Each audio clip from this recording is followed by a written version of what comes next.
everyone, welcome to Make Moments Matter, a music education podcast, where I share lesson ideas, songs, games, and inspiring things for your elementary music classroom. My name is David Rao, and I am the music teacher who blogs at makemomentsmatter.org. This episode of the podcast is a replay containing the audio version of a Musical Mondays live video. If you're not familiar with Musical Mondays, every Monday night at 8 p.m. Eastern Time, I go live on Facebook and Instagram to share about the lessons that I'm using in class with my students. I give a recap of my kindergarten through 5th grade lessons, and then do a deep dive about one grade level and share the books, instruments, songs, and process that I use to teach the lesson to kids. This podcast episode contains all the audio from the Musical Mondays video, but if you'd like to see a replay of the video itself, you can find a link to the archived video on YouTube when you click the link in the notes for this episode. Thanks so much for tuning in. Here's the show. Hey everyone, my name is David Rao, and I'm the music teacher who blogs at makemomentsmatter.org. You can also find my ideas on Facebook, on Instagram, on TikTok, on Pinterest, and a variety of places when you search for my name, David Rao, or Make Moments Matter. Tonight I'm going to be talking about one of my favorite back-to-school lessons, but something you could use maybe throughout the year, depending on when you want to use it and how you want to use it. I'm going to talk about some options there, and I'm going to talk about a new book that I just found that you might want to go searching for yourself because it's a pretty cool book. Okay, all that in a second. Just a couple of quick housekeeping things. If you are interested in any books or resources or whatever that I share in these videos, I have all of the links to the things that you might be interested in on one page on my blog, makemomentsmatter.org, under the video tab. Also, wherever you're watching or listening to this, you should be able to just click a link and go straight there. Also, if you are interested in not just seeing me like on a computer, but if you want to like meet and actually see me in person or come to a workshop, there are a couple workshops I'm doing in the coming months. The ones you should know about, the soonest one is September 13th. That's with the Cincinnati Orff chapter, the Greater Cincinnati Orff chapter. It's going to be a super great time just outside of Cincinnati, I think on the northeast side at South Lebanon Elementary School. Then on September 20th, I'll be in Denver with the Rocky Mountain Orff chapter presenting a workshop about critical thinking in Orff Schulwerk. And then on October 4th, I will be with the New England Orff chapter in Boston, sharing a workshop there. So a couple workshops coming up. If you're around Cincinnati or Denver or Boston, we would love to see you. You can learn all about that on my website if you're interested. Okay, well, let's start in with a book that I literally found. You know, like when teachers have like the teacher giveaway pile, like the teacher garage sale pile. I always flip through the books because you never know. Like sometimes you're like, I'm gonna find nothing, but then sometimes you find really good stuff. And so I found a book that I wanted to share with y'all because you might be able to find a copy yourself. And it's this book version of the poem Engine, Engine Number 9. The author is Stephanie Kalmanson. I had never seen this before finding it in the freebie pile. And then when I looked it up on a couple different book websites, you can find it at Better World Books, some other like used book websites. Amazon is listing it for like $55. They like don't sell it. So I think it's out of print, but you can find a bunch of copies if you look through like used book websites. So let me just show you a couple pages in here because it's pretty fun. Honestly, I've not seen an Engine Number 9 book until now. So I'm excited about it. Okay, it goes like this. Engine, engine, number 9, rolling, rolling down the line. Wheels are turning, whistles blowing. Soon we'll find out where it's going.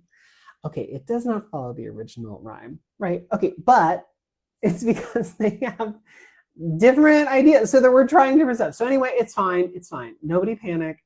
Because I know Engine Number 9, there are like two main versions. There's Engine Number 9 going down Chicago line. If the train should jump the track, will I get my money back? I don't like that version because should the train go off the track? We're talking about train wrecks? What? Okay, don't like going there. The version I learned from Jill Trinket at a workshop years ago was Engine Number 9 going down Chicago line. See it sparkle, see it shine. Engine Number 9. That's the version I teach kids when I teach it, but you do what you want. Anyway, this book does it differently. Let me do it again. Engine Number 9, rolling, rolling down the line. Wheels are turning, whistles blowing. Soon we'll find out where it's going. Let's find out where it's going. Okay, the next page. The train makes stops along the way. Many want to ride today. First comes Bess with her pet pig. The pig is round and pink and big. Okay, I like where this is going. Let's see what's next. Next up is the riding stable. Horses gallop, strong and able, chugging up the hill for woolly sheep and Ranger Bill. This just keeps getting better and better. Let's see what's next. Busy engine number 9, clicking, clacking down the line. Wheels are turning, whistles blowing. Soon we'll find out where it's going. I just love a rhyme that takes us through the countryside. Okay, let's do a couple more. Stop for Jake and his prize cow. Hold your ears, she's talking now. Sal's roosters like to strut for show. Look at us, hear us crow. Okay, I love that Sal is wearing a full tuxedo with a top hat with his strutting chickens. What? Okay. Crowded engine number 9, rumbling down the line. Wheels are turning, whistles blowing. Soon we'll find out where it's going.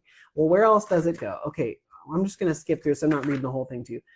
We see ducks and geese. They're waiting at the track. Listen to them honk and quack. Okay, hold on. Then a band gets on. The train is filled. Moms and dads get on, lots of crowding. Noisy engine number 9, here's our refrain. We finally get there. Banners waving in the air, all out for the county fair. Happy engine number 9 made it to the fair on time. At the fair, all eat and play. Enter contest, win today. The train then picks its riders up, each with ribbon, prize, or cup. Okay, also, I know you can't really see this, but they all have like little ribbons for winning stuff. Okay, and I love the one, okay, best pie goes to the pig. All right, funniest roosters goes to the roosters, obviously. This sheep gets number 3. Doesn't even get first place, but I love it. Okay, but my favorite is this one where the tuba or sousaphone or whatever this is supposed to be has a ribbon that says number 1 band. They're the only band. Okay, then this other band member over here has a number 2. Theoretically, they're the only band that showed up, so they just get all the awards. Anyway, I think it's hilarious, and it ends with sleepy engine number 9 rolling down the line. Wheels are turning, whistles blowing. Home is where the train is going. Like, what a fun version of the poem. Anyway, engine number 9. This is by Stephanie Kalmanson. I've linked her website on the links page in case you want to go find it yourself. But you can find it on like used book websites. I don't think it's currently being sold new because let's look what the copyright is. This was a Scholastic edition, so like who knows, because those are the ones that only get distributed to schools. 1996. So it might be kind of hard to find if you're looking for a new copy, but you could probably find it on used book websites. In fact, that's where I would encourage you to go look for it, not buy it from Amazon or whatever, but like look for it if you're interested. It's one that I didn't know existed and I just found in a teacher discard pile. It's always worth it. Always worth it to look through those piles. Okay. Anyway, so engine number 9, super fun book. But it's one that I'm going to teach engine number 9 the way I've taught it the last couple of years. And then I'm going to use this as a follow-up book or maybe put it in a sub-tub or, you know, use it in a I think there are a couple different ways you could use it if you want, but I especially love when I have the option to take a poem, a song, something we've already learned, and then if I have like 3 minutes at the end of class, I can pull out a book. If I want to, you know, for a substitute teacher, if I want to give them a book, it's great to have books that are based on songs and stories. So this is one that you might consider getting if you can find a copy. Okay, let's talk about a song that I use for a variety of things with a bunch of different grades. This year, I'm teaching it to 3rd grade, but I've done it in a couple different places. Let me see if I can find the pitch that I want. Okay, so this is a song that I introduced to kids by talking about when I was really little. I wanted to be just like my dad. I wanted to look just like my dad. I wanted to do what my dad did. So my dad was a farmer, and I was like, I want to be a farmer. And my dad played football in high school. I want to play football in high school. My dad liked pizza. I like pizza. You know, everything about dad. And so one of the other things I loved about dad was I thought he was like the coolest. He had the coolest style. And so I wanted my hair to look just like him. I wanted to act just like him. And so I got my hair cut just like my dad. And that makes me think of a song that I know, one that goes like this. Johnny, get your hair cut, haircut, haircut. Johnny, get your hair cut just like me. Johnny, get your hair cut, haircut, haircut. Johnny, get your hair cut just like me. Now, the way my dad got his hair cut is he went to the barber, and the barber had him sit in a chair and put the cape around him, and then he pulled out these special scissors called shears. Did you bring your shears today? Neither did I, but I have my fingers. I'm going to pretend. Okay, so we're using our fingers. We're going to pretend that we have hair cutting scissors. And I'm going to sing again, and your job is to cut hair. And some kids are like, Mr. Rao, my hair is real short. I know. We're going to have to pretend. You didn't bring hair cutting scissors. You're using your fingers. So you can also pretend your hair is long if you want, or just that you need to get it cut or whatever. Because some kids will be like, I don't want to get it cut. We're pretending the whole thing's, it's fine. It's fine. So anyway, so I sing again and I let them cut hair. Johnny, get your hair cut, haircut, haircut. Johnny, get your hair cut just like me. Johnny, get your hair cut, haircut, haircut. Johnny, get your hair cut just like me. And then I say, if we wanted to style or make our hair nice for school or going somewhere, what is another thing that we could do to our hair to style it? And kids, we work through like, I don't know, 1 to 3 different examples depending on what we're going to do that day. Usually kids will say things like, let's braid it, or let's put gel or hairspray or mousse or some sort of product in it. And another thing kids will say is, let's dye it. And so with all those things that go, great, what does that look like? Because your job is to do the actions while I sing. So what does that look like? So if we're going to say like we're going to braid our hair, well, is it going to be pigtails? Is it going to be a French braid? Is it going to be like a box braid? Is it going to be like, what kind of braid are we talking? You get to decide whatever you want to do to braid the hair. Fine. You can do it whatever way you want. I'm going to sing. So I'll sing, Johnny, get your hair cut, hair. And I don't change the words. So Johnny, braid your hair up, hair. You could. Johnny, dye your hair red, hair. You could. But I just keep the words the same every time I do it, and I let them change the action however they want to do it. So I'll sing, Johnny, get your hair cut, haircut, haircut. Johnny, get your hair cut just like me. And they're shampooing or they're like cutting or they're styling, whatever they've decided to do to style. They can do that while I sing the main words. Then after about 3 or 4 examples, I'll say, this was great. And you just learned the first part of the song. Well, I've been singing, but you've been doing the actions, and that's fine. But what's going to happen is I'm going to sing, and then I'm going to add a new part where you have to echo, just like me. I'll go, and then you go. Okay, so let's try it. Wait, what should we do for hair? So we find another way to style hair. Maybe we buzz hair. Maybe we do a mohawk. I don't know. But we sing. You're right, we sing through. We're doing stuff to our hair. And then I go, okay, great. Now you must go just like me. And then they clap back. Bum, bum, bum, bum, bum, bum. Bum, bum, bum, bum, bum, bum. Bum, bum, bum, bum, bum, bum. Now, depending on the grade I'm doing this with is going to change what rhythms I use, what body percussion I use. All of that is dependent upon the grade I'm using it for. If I'm using it for like first grade, you're only going to hear this. Or you'll hear like, it kind of depends. There's going to be easier rhythms with an easier option. If it's an older grade, it's probably going to be a longer example that might include syncopation. I might not just clap. I might do like padding. You know, and I'd have different options, right? So if it's a younger grade, the body percussion is going to skew to either just clapping or just padding. And if it's an older grade, I might switch between levels. I might add in snaps, right? Like you can add in more as they get older. So the song is easy to level up or down depending upon the content that you're going to add in for this B section. Another thing I did today was this. And they clap back. And I was like, oh, that's not just like me. That was much louder. That's not just like me. Let me do it again.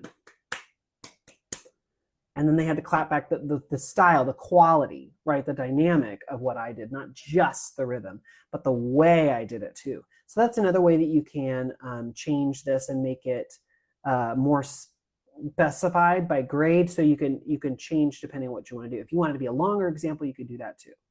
So because the song is so short and it repeats so much, I don't teach to them phrase by phrase. I don't make a big deal about like stopping to make sure they hear it, because we're going to repeat it so often and so much that they will eventually get it just by listening.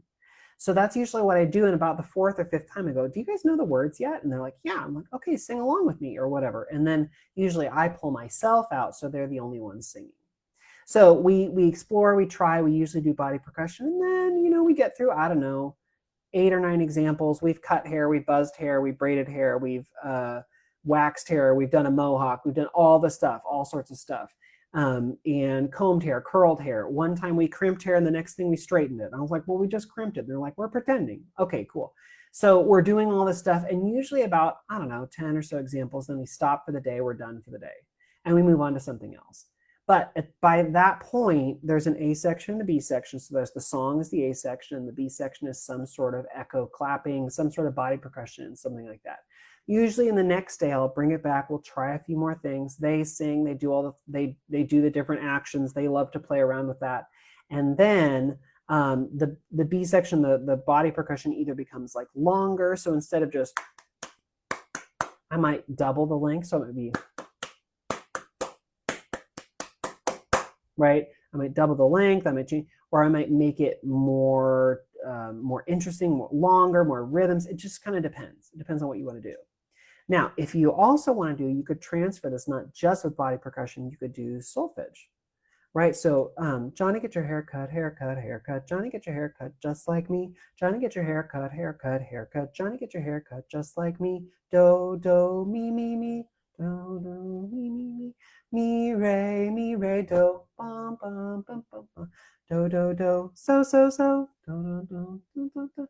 Do, so, do. Bum, bum, bum. They could just echo back, and we could do solfege, right? Now, if you're going to do that, let me look really quickly at the version that I put on the links page. It shows in G. So you could absolutely do this in G. It just depends on what's your solfege range. Are you going to go G? You're going to do, re, mi, fa, so, up? Because if you do that, then you're getting up into high D. I don't know if you'd want to do that. If the solfege you're going to use is do, so, do, like down to the low so, then you could probably just stay right there in G. But if you're going to try and expand up into a higher range, do, re, mi, fa, so, la, so, or you know, up high, you might want to move it down to F. Just think about the range when you're thinking about what you're going to do. If it's just body percussion, doesn't matter. But if you're going to switch to solfege, then it might. Okay, another option. If they learn this song and they've got it in their heads and they've got it in their body, they've got it in their finger, they understand the forward and the back of all of it, right? Like they know the song. Then later in the year, when you switch to recorder, guess what? They can now do echoing on recorder. Johnny, get your hair cut, haircut, haircut. Johnny, get your hair cut just like me. Johnny, get your hair cut, haircut, haircut. Johnny, get your hair cut just like me. They can echo back, bum, bum, bum, bum, bum. Bum, bum, bum, bum, bum, bum. And if I were going to do this, I would probably always start with G, because that's do, and it's easy to move up or move down from there, depending on what my students know. Bum, bum, bum, bum, bum, bum. Oh, that'd be tricky. That'd be much easier, because what I did was a rhythm that was too hard. That's too hard. I might even slow it down. Johnny, get your hair cut, haircut, haircut. I'm not going to have them play that, because I can't. They can't play on this instrument. But you could have them do the echoing back, that B section on the recorder, right? Okay. If you're going to do that, then the song should be in G, right? Otherwise, it doesn't really work on the recorder. Another thing you can do with this song is, after you've done it, after they understand, like there's the song and there's the echo, and there's the song and the echo, you could say, Johnny, get your hair cut not like me. Because even though I started this with a story saying I want to look just like my dad, be just like my dad, it's not forever, because at some point you want to say, I want to look not exactly like my dad, but maybe, I mean, we're still related. We still look like each other. Even now, people are like, oh, you're Mike's son, because they know, like, we look alike. But it's not going to be exactly, right? So if I change it, we could do, Johnny, get your hair cut, haircut, haircut. Johnny, get your hair cut not like me. And what I could do is I could say, I'm going to start one way, and you can use that as an example, but it shouldn't be exactly the same. So if I went, if that's my example. You could go, like the first part could be the same, the second part could be a little different. Or if I went, you could go, instead of just doing all clapping, you could switch to padding, or you could do something else. We're sort of starting to get kids thinking about question and answer here, where we take a little bit of the frame of what they heard and modifying, changing, doing something to it, playing around with it. So it's not exactly the same thing they heard, but still similar. That's why I like the story aspect of this, of saying like, I am not exactly like my dad, but I do resemble my dad. And a lot of my mannerisms and things are like my dad. So, it's kind of like my dad. I don't know. So it gives kids this idea of like, yes, it can be similar to what you hear, but not exactly. And that lets them play around and explore and gives them a little freedom of like, yeah, I'll borrow some of what you did, but not exactly. Then also they don't have to think I have to come up with something completely on my own. It can be similar to what I've heard. And this is something that like we start in this week and we bring it back throughout the whole year. So maybe we sing it, we do it for 2 or 3 weeks or something as like a 5-minute warm up or whatever. And then we bring it back in a couple months and we do it with solfege. We bring it back in a couple months and we do it with rhythm sticks. We bring it back in a couple months and we do it with recorder. It just depends on how you want to use it. But I love finding these songs that are like a great framework for many other lessons. And this is one that does that, because it's just so easy to add in with the story and with the way the song works to play around it and add in another section, a B section, something else that expands on this song. Okay, I hope this gives you some ideas of where you can start with this song, Johnny Get Your Haircut, or Engine Engine Number 9. I've linked both on the links page of my blog. So if you're wanting to hear more, see more, get those links, you can just click on the link at the bottom of whatever caption you're watching, listening to this, or you can go to my blog, makemomentsmatter.org, and click on the video tab. I hope this gives you ideas of some things that you could use in your own classroom throughout this whole year. If you want more ideas, more suggestions, I'm going to come on these on Mondays for these Musical Monday videos every week on Monday at 7 p.m. Central Time. And I'm going to share. If you can't catch it right away, I always post the video to YouTube. I post it to Instagram and Facebook, although Facebook is maybe not keeping videos anymore. They're kind of weird about that. But I also make it into a podcast so you can go and watch, re-listen anytime you want if you're interested. As always, if you have questions, please feel free, send me a message, send me an email. My email is makemomentsmatter@gmail.com. As I said at the beginning of the video, I'm going to be doing a couple workshops in Cincinnati, in Denver, and in Boston in the next month or so. So check those out. I hope I'll see you all in person. If not, I hope I'll see you next week for another Musical Mondays video. Thanks for coming along with me, everyone. I'll see you next time.